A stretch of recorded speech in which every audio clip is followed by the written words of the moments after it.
Bueno, un mes de Mavic Pro.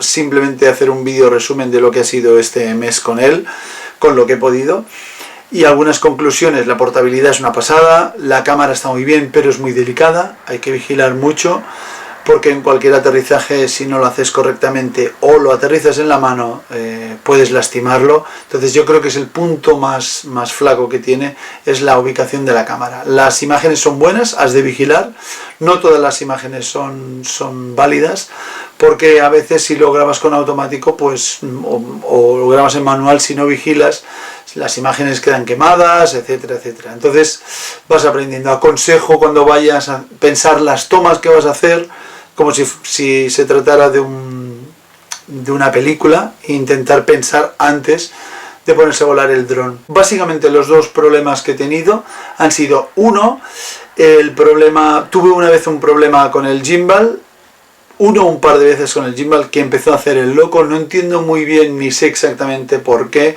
Imagino que puede ser por volar cerca de algún punto magnético, alguna cosa así, o porque la aplicación unos minutos antes se me había actualizado, igual me hubiera dado problemas. Quise hacer una demostración, en concreto a mi padre, del dron, y teníamos muy poca batería, y cuando estaba un poco lejos el dron no consiguió llegar al punto, pero sí que hizo es bajar hasta un punto cerca del suelo, y allí cayó en unas plantas, no hubo más, las hélices cortaron un poquito las plantas, pero otra de las cosas es que es un dron muy seguro.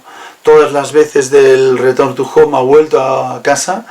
De todas maneras, yo sigo teniendo unas limitaciones, le pongo unas limitaciones de 500 metros, que es, yo creo que ya es suficiente, porque si no por la mirada lo pierdes, y los 120 metros de altura, que es la permisibilidad a nivel legal que hay. De momento funciona así: buscar espacios abiertos, siempre busco que no haya gente y que la zona que se pueda volar esté lo más despejada posible. Bueno, espero que el vídeo os guste.